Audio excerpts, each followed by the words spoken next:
Hello everyone, welcome back to the channel. In today's episode, I'm going to be fixing a very common problem on the 100 series, door lock actuator failure. Let me show you what I mean. So very simply, I take my key fob and I unlock the vehicle. All doors should be unlocked at this time. Go to open the door, nothing. Come to the back door, opens just fine. And the rest of the doors work properly as well.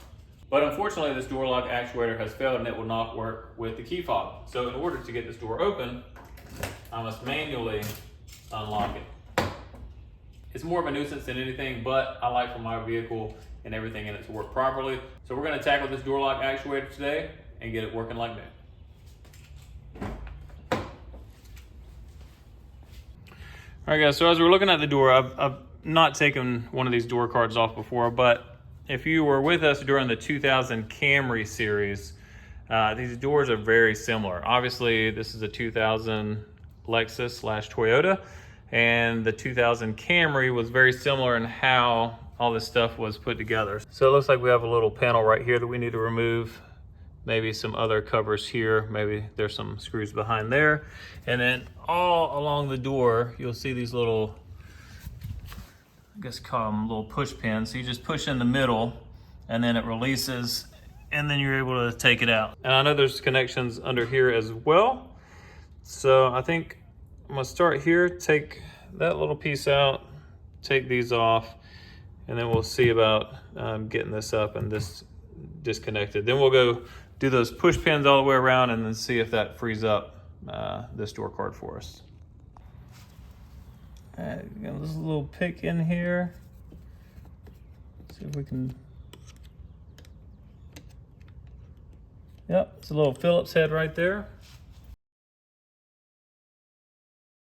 All right, you're gonna stick this in here and pry it up. That should, there's a little tab there on the top. There's one here on the bottom too.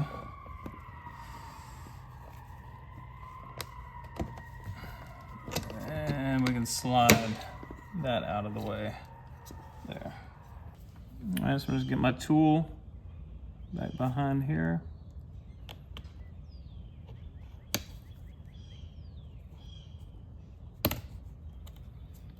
Another Phillips head right there. Come down to this one.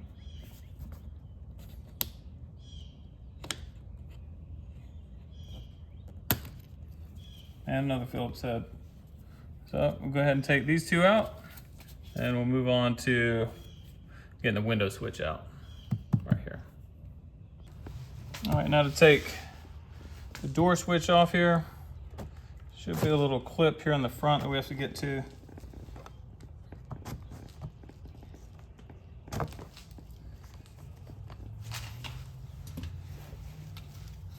One's being really aggravating compared to my driver's side when I had to do it, but let's see if we can get this thing.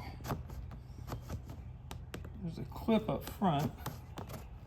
Let's see if we can get to it. Well, right now I feel all I'm doing is just creasing the leather here. There's a little clip here in the front and it's being quite difficult to release. All right, finally, been prying at this thing coming in from the front and it finally got loose. So there's a little clip here in the front. You push, try to get it to unclip, and then you pull from the back. You pull forward because the back has this little tab that slides underneath. So if you try to come up, you're not gonna be able to get this and you're gonna break it. I did break that little tab though, unfortunately.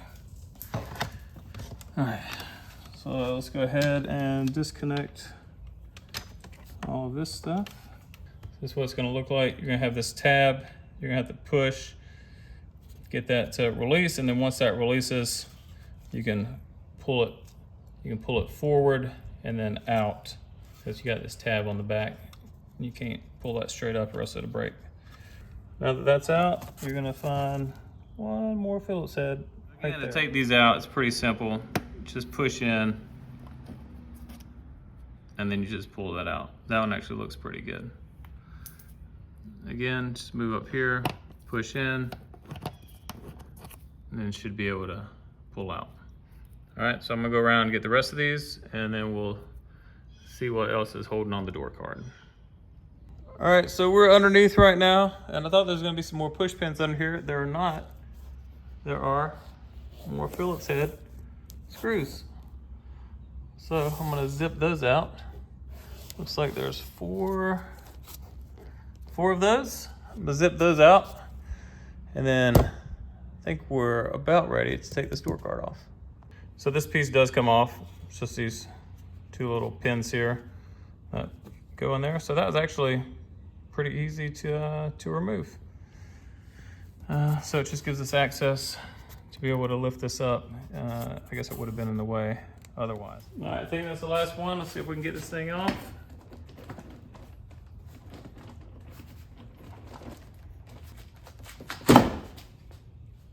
Man, this thing's just so old.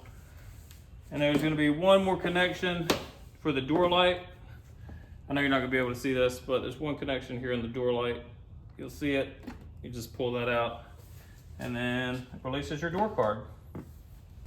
So here's the inside of my door card. As you can see, there's obviously been some kind of water incursion at some point in time, and I don't know when that happened. This thing has been in several accidents, and this is actually not an OEM door. It's a replacement door. So it could have happened, before all this, and then that's just the same door card. But it does seem like some junk has collected here on the bottom. So it's just something to note. And this has nothing to do with the door actuator, but if you look at the speaker, I mean, this is OEM, 25 years old now. The thing still looks great. Sounds great too. All right, so I think the next thing we're gonna have to do, we're gonna have to undo this, because these cables obviously work with the door actuator, so we're gonna have to get these cables undone. So let's get that Phillips head out, remove this, get the cables undone, and then we'll pull back the plastic, then we'll work on getting the actuator out of the door.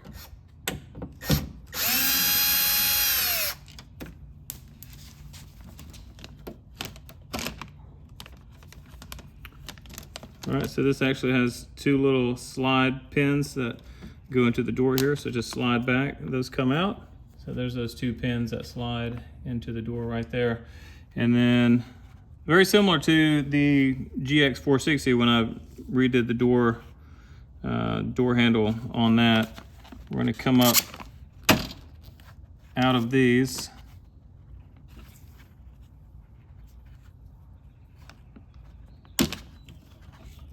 And should release these guys. All right, so we're gonna set that to the side. Now it's time to pull this plastic back and get to that door actuator.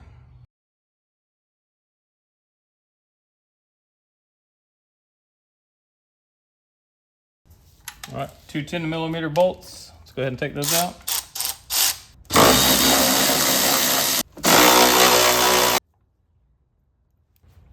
All right, next we want to take off this plastic piece. It's a little pop pin right here. Go ahead and pop that out.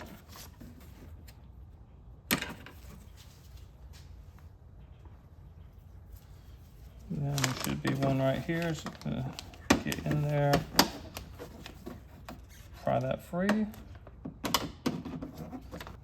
Sometimes easier said than done. All right, well, I finally popped this thing out. Nothing broke, amazingly. But I'd put a lot of force on this thing and it finally went flying. Yeah, that thing was stuck in there pretty good. Okay, so let's move on. All right, so you got that guy right there and that white one in the back, and you need to pop them out of the slots that they are currently in. So I'm just gonna get a tool in there and push them out of those holes. All right, I was able to get this one undone, but the one in the back, where's it at? Way back there. That one is a little bit more difficult to get to. So we'll go ahead and take out these 3 bolts and see if loosening this up will kind of help get to that back piece. And then also maybe it'll drop this down, the actuator down far enough where I can get to the plug and actually unplug it. And once we get those last 2 things done, we should be ready to pull it out. All right, these are gonna be T30.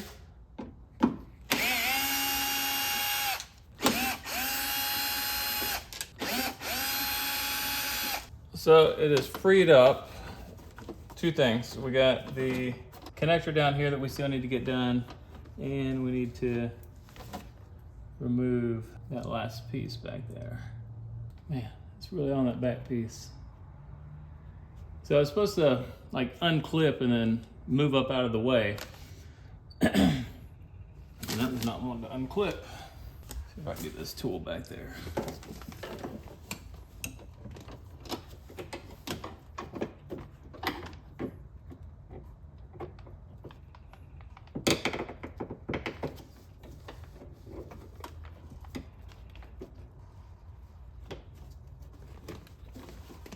There we go. All right. So I got it to move up and out of the way, and then pin came right out. One thing to notice here is the orientation with this. So this is where the window goes up and down. Those guys go around it or on the other side of where the window slides. So just something to think about and consider whenever you're putting this thing back in. All right, now we should be able to start feathering this down. Watching out for the window regulator there.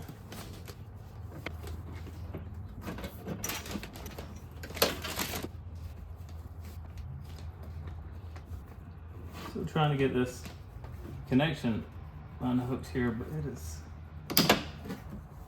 pretty stuck. All right, finally got that connection undone. I use these. I don't necessarily recommend that because if you break that, it's just a lot of trouble, but I just couldn't get my hand in there to get a tight enough grip, so I just lightly put these on and is able to squeeze right there and to get that undone. So now we should be able to pull this out, hopefully, and then reinstall our new door actuator.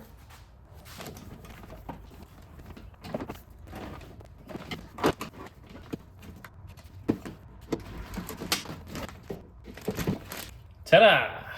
Here we are. So I was looking on this to see if there was like a date. I couldn't find one. I'm assuming this is original equipment, so it held up for 20 some years, not too bad. It's AISIN. I call it AISIN, however you say that, AISIN. But that's exactly what I got to reinstall into this. So I know some people take this and they'll take out the whole mechanism and they'll just replace this. I think this cost me 145 bucks off of Rock Auto, the whole mechanism. So for me, if I'm gonna take the whole thing out, I'm just gonna put a brand new one in. You may get away a little bit cheaper than just doing this or the little motor or whatever that's in here. I'm not really sure, but I don't want to tear this down any further. I just want to pull and then replace. So that's exactly what we're gonna do. So now I'm gonna attempt to reinstall everything the way I took it out, and hopefully everything goes smoothly, and then we have a brand new working door actuator on this passenger front.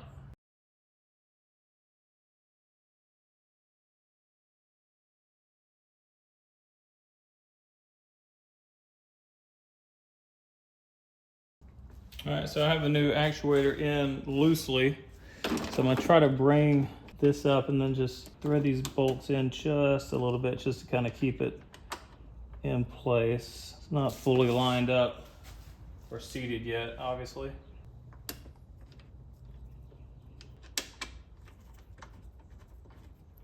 All right, so that's loosely in place there. Now I'm gonna attempt to get those rods connected back in.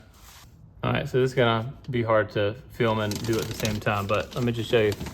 This piece kind of rotates up out of the way.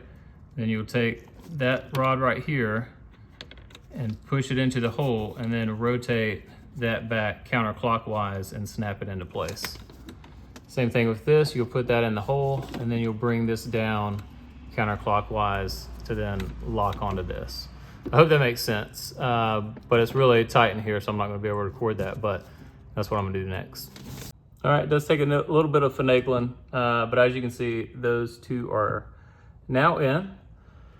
So I'm gonna connect the plug here, and then I'll start putting back all the bolts and making sure this is lined up properly here.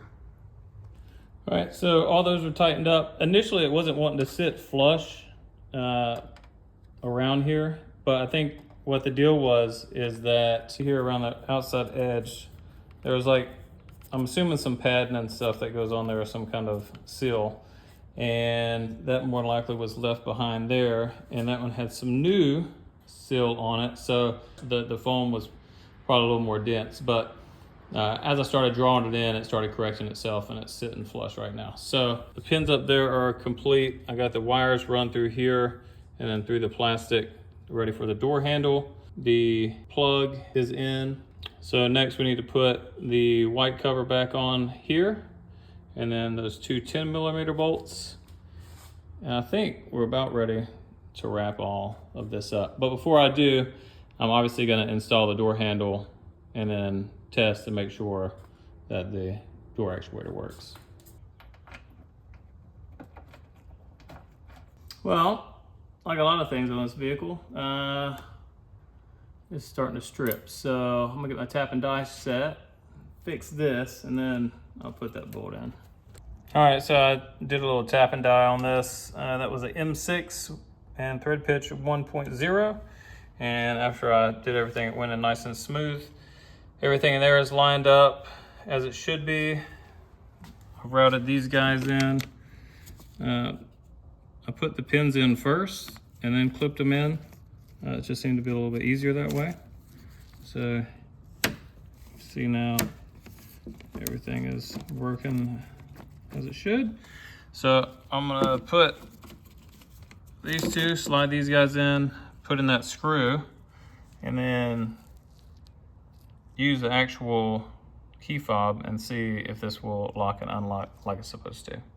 All right, here we go, key fob here. I just wanted to show you everything so you don't think somebody's locking and unlocking the door over here, because they're not.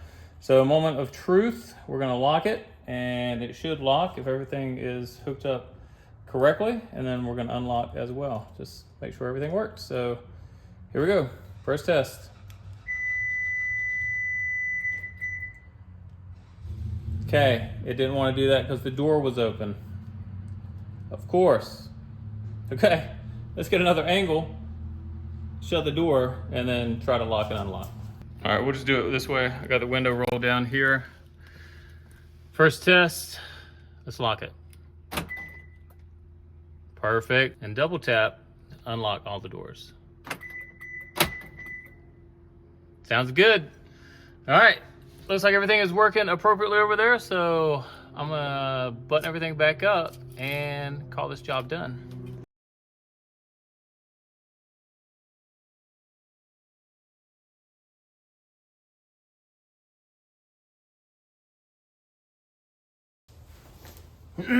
Well, I was gonna say that we're finished with the video because I just have a couple of those pins to put back in and we're all done. However, I thought I connected this light back up. Apparently I didn't. So I'm gonna take the door card back off, connect that, put everything back together, and then we'll be done. Oh man, live and learn. All right guys, that's gonna do it for this video. If you can, please go ahead and like this video. Subscribe to the channel if you wanna see more LX470 content, because let me tell you, there's more to come. If you wanna know the part number for what I use, this is it. I got it off of Rock Auto. It's about $145. I hope you like my authenticity. I just try to keep it real with you and show the ups and downs of doing these jobs. That's pretty much it. It was not as smooth as doing the GX460 door handle. However, it's a very doable job. Took me about an hour and a half to do. Everything's back together, works properly, so I'm happy. But yeah, that's pretty much all I got. If you have any comments or questions, leave them down below. And as always, thank you for watching.